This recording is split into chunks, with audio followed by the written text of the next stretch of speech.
नमस्कार, मैं शैलेंद्र जैन आपका स्वागत करता हूं जन सेतु मध्य प्रदेश छत्तीसगढ़ में। मैं आज आपको लिए चलता हूं चुनावी चर्चा के मेरे कार्यक्रम में सांवेर तहसील के रतनखेड़ी ग्राम में। इस ग्राम में अभी तक मूलभूत सुविधाओं का अभाव है। पिछले 14 वर्षों की भाजपा सरकार भी इन अभावों को सही नहीं कर पाई और वर्तमान विधायक और मंत्री तुलसी सिलावट भी इन मूलभूत सुविधाओं को ग्रामवासियों को उपलब्ध नहीं करा पाए। आखिर क्या जनप्रतिनिधि केवल वोट मांगने ही मतदाताओं के पास जाएंगे या कुछ कार्य भी कर पाएंगे? ग्राम रतनखेड़ी में अभी भी पहुंच मार्ग उपलब्ध नहीं है। लोगों को पैदल चलना पड़ता है, छात्राओं को दिक्कतें होती है और नर्मदा पाइपलाइन का कार्य भी अधर में है। पिछले 2 कार्यकालों में विधायक रहते हुए भी तुलसी सिलावट कार्य नहीं करवा पाए और वर्तमान में पुनः उन्हीं का नाम भारतीय जनता पार्टी से सर्वोपरि उम्मीदवार के रूप में आ रहा है। तो वह किस मुंह से रतनखेड़ी ग्राम के मतदाताओं के समकक्ष जाएंगे या हमेशा की तरह नेता बेशर्म बनकर जनता के सामने पुनः झुकने जाएगा और आश्वासनों की भीड़ लेकर आएगा?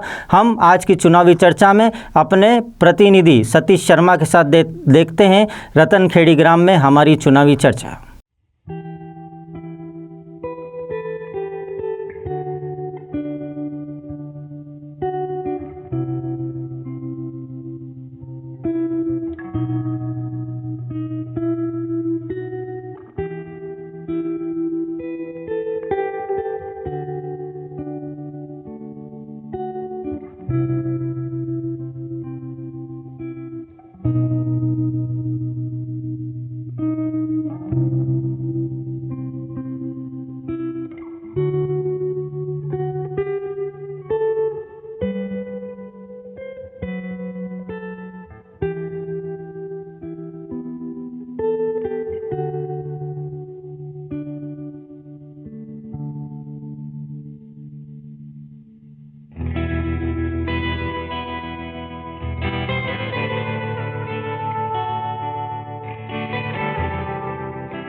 मध्य प्रदेश में विधानसभा चुनाव की नज़दीकियों के साथ ही लोगों में अब सरकार की कार्यप्रणाली को लेकर अपने अपने ओपिनियन सामने आने लगे हैं। वहीं सांवेर विधानसभा क्षेत्र के पिपलिया कायस्थ ग्राम पंचायत के अंतर्गत रतनखेड़ी गांव में इस वक्त हम मौजूद हैं, जहां बड़ी संख्या में ग्रामीण इस वक्त हमारे साथ हैं। लोगों के बीच आज हम पहुंचे हैं। चुनाव सरकार की क्या कार्यप्रणाली रही है, क्षेत्र में जो विधायक है और कैबिनेट में मंत्री है तुलसीराम सिलावट, उनकी क्या कार्यप्रणाली रही है और क्या देखते हैं सरकार में और क्या कहते हैं, क्या कहेंगे आप सरकार को लेकर? कुछ भी काम नहीं हुआ, जंगल में जाने का रास्ता नहीं है, रास्ता चाहिए हमको। तो क्या कहेंगे आप? सरकार को मैं एक ही बात कहना चाहता हूँ, एक तो महंगाई पे ध्यान दे और एक ये मरेगा रेखा जो है रोजगार गारंटी उस पर ध्यान दे। सबसे मेन किसान को यही ज़रूरत है, फसल को अपन को दाम चाहिए। मेन चीज़ सरकार को ये ध्यान देना चाहिए कि छोटी मोटी बातों को लेके चल रही है। सोयाबीन के भाव नहीं है, हर चीज़ का रेट चाहिए, प्याज हुआ, सोयाबीन हुई, चना हुआ, गेहूँ हुआ, हर चीज़ का अपन को रेट चाहिए। एक फिक्स कर दे समर्थन मूल्य। क्षेत्र के जो विधायक हैं वो कैबिनेट में मंत्री भी रहे हैं, और इसके उन्होंने पहले अपना मुद्दा नहीं उठाया। उपचुनाव के पहले भी कांग्रेस से भी वही थे हाँ। तो कितना काम किया है उन्होंने? वो जब का तो जब छोड़ो, पर आज की स्थिति देखो ना, आज सरकार है इनके पास भाई, आज ये मंत्री है, जल संसाधन मंत्री जी है, चाहे जो कर सकते हैं, इनका अरे काम हुआ नहीं है। काम देख लो ना, ये यहीं बैठे सारे गांव को पूछो ना क्या काम हुआ, काम ही नहीं है। क्या काम है। क्या कहेंगे आप? सर ये जो अजनोटे वाला जो रतनखेड़ से डामर रोड बनवाया था, बहुत समय से हो गया, वो बन नहीं रहा है। और जो गांव की 4-5 रोड है जो जॉब कार्ड के, वो बहुत परेशान में है। किसान पैदल भी नहीं चल सकते हैं। सबसे ज़्यादा समस्या हमारे गांव में 20% युवा है, उनको भी कुछ वो रोज नहीं मिला, नौकरी पढ़े लिखे फाइनल एक सीखो कमाओ योजना शुरू की है सरकार ने, उसका कुछ फायदा नहीं है हमारे गांव में। और बहुत सारे को तो नॉलेज ही नहीं है उस चीज़ का, जानकारी नहीं है। जानकारी कागज पे काम चल रहा है, वो तो टोटल पंचायत ही नहीं बताए किसी को। और किसी को पंचायत बता दी नहीं, क्या उसका कुछ फायदा भी तो होना चाहिए। सिलावट जी फिर वोट मांगने आएंगे आपके यहाँ पर? अब आएंगे ना, वो तो हर बार आते हैं, 2-3 बार हो गए उनको तो विधायक बनते बनते, वही नहीं हुआ। आते हैं। काम कहाँ हुआ उस हिसाब से काम भी तो होना चाहिए। 3 बार विधायक हो गए उनको, कांग्रेस से भी बीजेपी से भी, पर काम नहीं हुआ वो जो चाहे। कितना भरोसा है आपको अब इस बार चुनाव को लेकर? 100% भरोसा कांग्रेस आएगी। अच्छा, कमलनाथ की सरकार बनेगी। पिछली बार 15 महीना काम देखते हो। पिछली बार जब उपचुनाव हुए थे, जब यहाँ से बीजेपी को जिताया गया था, काम कितना हुआ? काम ही नहीं हुआ ना। और रोड मंजूर करके गए तुलसी भैया, तो रोड बना नहीं अजनोटी का। और लड़की और 20-25 आती है अजनोटी से, वो पैदल आती है बापड़ी 5 किलोमीटर। वो रोड मंजूर किया, वो किया नहीं उन्होंने, वादा करके निकल गए। दावे और वादे तो लगातार हो रहे हैं, क्या कहेंगे आप दावे और वादों को लेकर? ये तो चलता रहेगा, जिंदगी भर दावा वादा, काम कोई नहीं करे। काम करे वो ने तो ये क्या नेता जो आप वोट मांगने आएंगे तो क्या बोलोगे आप? वोट मांगना है नकारो करता है, वोट का जो काम करेगा उसको वोट देंगे। तो जो काम करेगा वोट उसी को ही मिलेगा, क्या कहेंगे? साहब आपने पूछा कि लाडली बहना का क्या फ़ायदा। कमलनाथ जी की 1500 रुपया महीना, 500 टैंकी के बराबर आज तक कमलनाथ शिवराज जी बार बार पलटने के बाद भी नहीं आए। दूसरी बात, जो 450 में टंकी देने की घोषणा हो गई है अभी फिर। हाँ, साहब वो तो चुनाव में आया, 18 साल किया गया, 18 साल छोड़ो, खरीद के सरकार बने जब से कर देना था।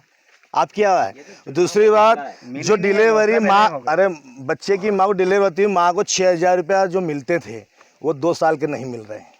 जिसके बाद में ये जनपद प्रतिनिधि बने हैं, जिला पंचायत प्रतिनिधि बने हैं, इनको साल से ऊपर हो गया, 1 रुपया नहीं लाखा, तो विकास कहाँ है। जब चुनने तक के जिला पंचायत जनपद के फंड के पैसे नहीं डाले सरकार ने, और विकास यात्रा निकाली, तो कहाँ है वो। भ्रष्टाचार है क्या ये? भ्रष्टाचार कागज पे। लाडली बहना तो अभी चालू हुई है, आयुष्मान देख लो, कन्यादान देख लो, डिलीवरी के देख लो, हर चीज़ में भ्रष्टाचार कागज पे निकालते हैं, खाते हैं। हम बीमार हो जाएं तो हम दौड़ाते हैं कि तुम्हारे सावेर में भी ऐसा ही है क्या? सब दूर है। हमको नहीं बोलते ये कानून तुम्हारा इस अस्पताल में नहीं होगा, वो नहीं होगा, इसका नहीं लगता है तो सरकार। और एक बड़ी बात ये, किसान यंत्र पर सब्सिडी सरकार देती है, चाहे कौन सी पार्टी हो। सब इनके एजेंट ना कमैरिया है। एक सब्सिडी खुलती है, उस पर 10-10, 20-20 जने के फोटो खिंचवा लेते हैं और पैसे निकाल खाते हैं।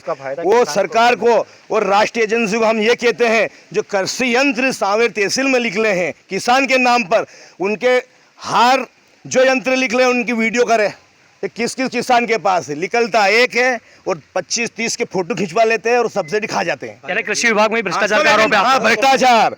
किसान हम जाते हैं, हमको नहीं मिलती सब्सिडी। हम आयुष्मान लेके जाते हैं, हमको पैसे नहीं मिलते। कोई 1-2 गिने चुने को मिलते हैं। कृषि यंत्र इनका रिकॉर्ड तोड़े, खाता जन धन रिकॉर्ड बताओ, करोड़ खोल दिए। अरे हमारे खाते आपके विधायक तो सिलावट जी तो जन किसान हितैषी बताते हैं खुद को यहाँ पर। जब से बीजेपी में बिक के गए उस दिन से किस दिन इन्होंने मुद्दा उठाया। जीतू पटवारी 3000 गाँव का विधानसभा आप भी देखने वाले, पूरी भारत की जनता देखने वाली है। तो यही तुलसी सिलावट पहले विरोध किया किसान का, 3000 कुंटल का पहले उठ के इसने विरोध किया। कहाँ से किसान हो गया, ये कांग्रेस में था जब था किसान का। 300 रुपया कुंटल मेरे अन्नदाता की लहसुन बिक रही है, 400 रुपया कुंटल मेरा अंदाजा प्याज बिक रहे। कमलनाथ की सरकार बनते हुए 2000 रुपया खेत में से उठाए थे, आज कहाँ है वो भाव। किसानों की आय दोगुनी होने की बात भी कही गई थी कहीं से, क्या कहेंगे? हाँ, 2022 में बोला था मोदी जी ने, क्योंकि 14 लाई भाव नहीं है, दुगनी होएगी। अभी तक कहाँ हुई। आधी हो रही और वो तो किसान की मेहनत, पूरा गांव किसान का ही है ये। पूरा गांव किसान किसान और मजदूर है। और जैसे कन्या ने बोला कि दुगनी करेंगे, आए तो दुगनी करते हैं, तो किसान करते हैं, मेहनत करते हैं किसान, मेहनत का फल उनको मिलना चाहिए। जब अगर वो मेहनत करके कमाते हैं तो उनको भाव भी तो मिलना चाहिए ना। खर्चे 4 गुना खर्च कितना होता है। वर्तमान की बात करें तो सोयाबीन की फसल भी काफी अभी खराब होने की कगार पे है। हो गए क्या आप हाँ बिल्कुल ख़राब है सोयाबीन। तो फिर ऐसे में अब सरकार ने सर्वे की भी बात कही है, मुआवजे की भी बात कर रहे हैं। कहाँ कर रहे सर्वे? बात कर रहे हैं, सर्वे बात करे सिर्फ यहाँ आई करे, जबकि सर्वे तो सर्वे नहीं हुआ है सर। भाजपा सरकार का तो आरोप ये है कि कमलनाथ सरकार ने किसानों के कर्जे माफ करने की बात कही थी, लेकिन कर्जे माफ हुए नहीं थे। मैं बताऊं 27 लाख किसानों का मध्य प्रदेश में माफ हुए और शिवराज सरकार ने फेल किया। विधानसभा में मुद्दा उठाए, रिकॉर्डिंग कमलनाथ जी ने दी तो बीजेपी के शिवराज जी के कमल पटेल कृषि मंत्री ने स्वीकार किया और तीसरी किस्त में हर किसान का माफ होता। किसने कह दिया नहीं हो? जब बीजेपी के हैं, कसम खा के पूछना इनको, इनके लोग इन लोग के भी हुए हैं। 27 अपने गांव के हुए हैं, इन लोग हमारे गांव में 27 नाम हमारे गांव के भी हुए हैं। 27 किसानों के कर्ज हाँ माफ हुए। कर्ज माफ हुए 50,000 तक के, किसी के 1 लाख के। 80,000 तक के माफ हुए हैं। 50 किसानों के माफ हुए हैं। कर्ज माफी जो कमलनाथ ने किए थे वो हुए। 84 किसी का 88, किसी का 90, किसी का 70, 50 लोगों का गांव रतनखेड़ी में ही माफ हुआ है अभी तक। नर्मदा लाइन जो है गांव के कांकड़ से उधर ही है, आज तक नहीं जुड़ी और बोल के गए थे गाँव गांव। है ये रतनखेड़ी गांव है, इधर जिंदा खेड़ा में है, उधर पिपलिया में है, दोनों तरफ है और बोल के गए कि ये जोड़ के देंगे। अभी उपचुनाव के बाद अभी तक कुछ नहीं हुआ गांव में। सिलावट जी फिर आ सकते हैं अब बीजेपी से? नहीं, आपका आएगा, आने का कोई चांस ही नहीं है। वोट मांगने आएंगे? नहीं आएंगे, वो तो वोट मांगने तो आएंगे। हाँ, नर्मदा जोड़ी नहीं और वोट किस काम क्या के? बोलोगे फिर उनको? क्या बोल देंगे तो हाँ कर देंगे, बस ये बोल के चले जाएंगे। वो तो हर बार ये कह के जाते हैं कि जब हो जाएगा काम। सरकार का काम कैसा है? सरकार कोई दम नहीं है साहब। इस बार आएगी सरकार फिर से? नहीं आएगी। नहीं आएगी। नहीं।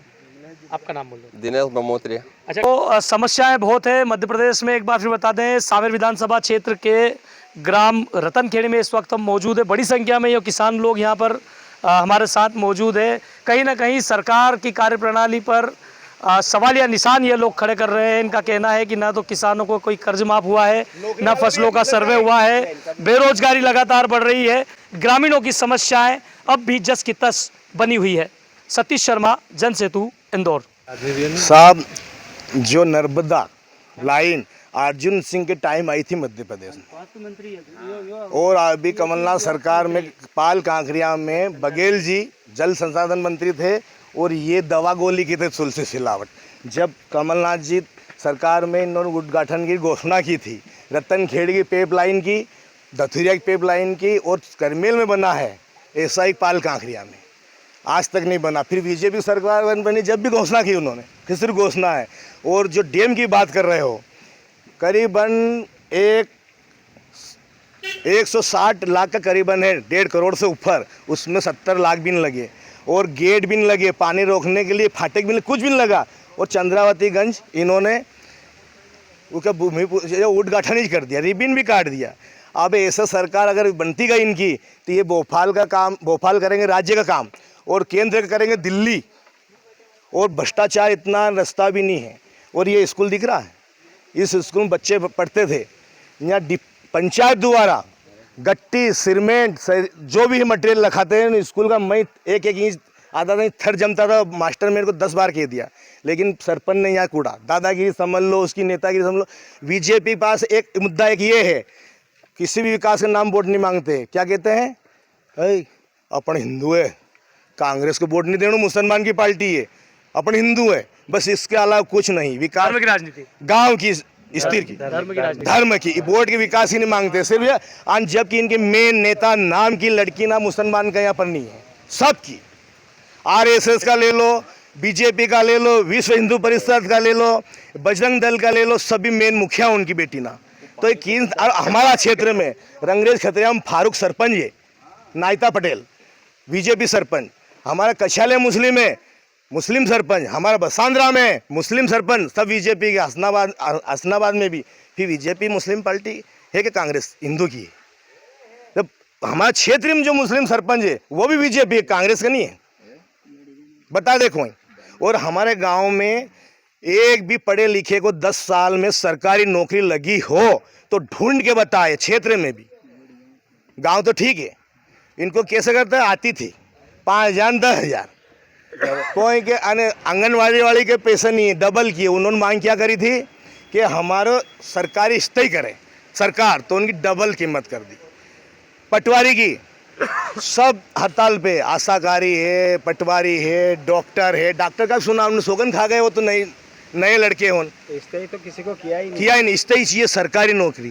कांग्रेस के ज़माने में लाइन में खड्डे खोदते थे, उनको 70,000 मिलते थे, और ये नौकरी कौन सी दे रहे हैं, 10,000 12,000 की, वो मोटरसाइकिल में ही चला जाता है। और कांग्रेस सरकार में 3.5 रुपये पेट्रोल डीजल के टैक्स था, बीजेपी आज 36 रुपये ले रही है।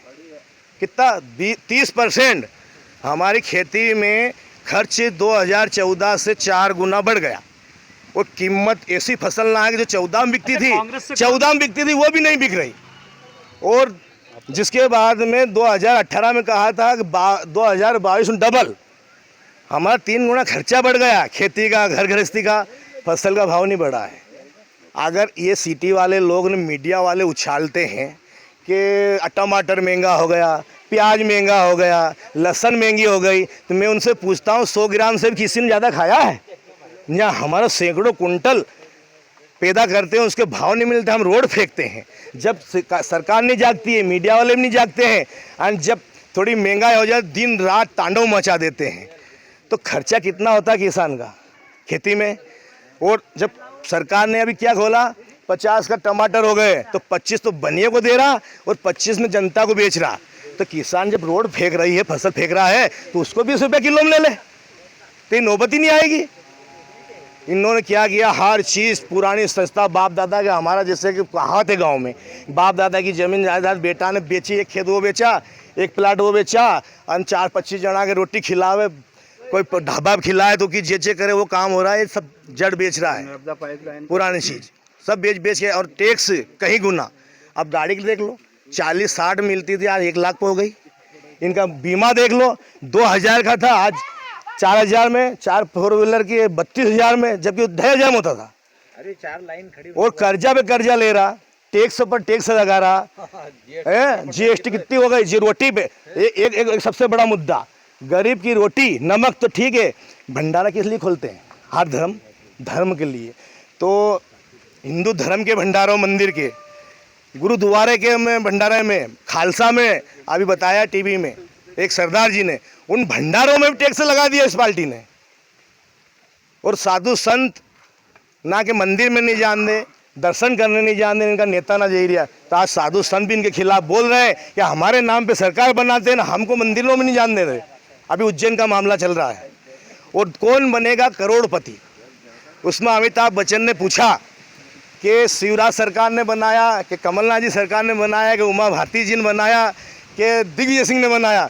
तो बेचारा ने वो मोदी मीडिया की तरह बोल दिया कि शिवराज ने बनाया, तो 1 करोड़ से हाथ धो बैठा, कमलनाथ ने बनाया। यही सुब्रमण्य स्वामी बीजेपी के सांसद है और राम मंदिर अयोध्या के वकील थे।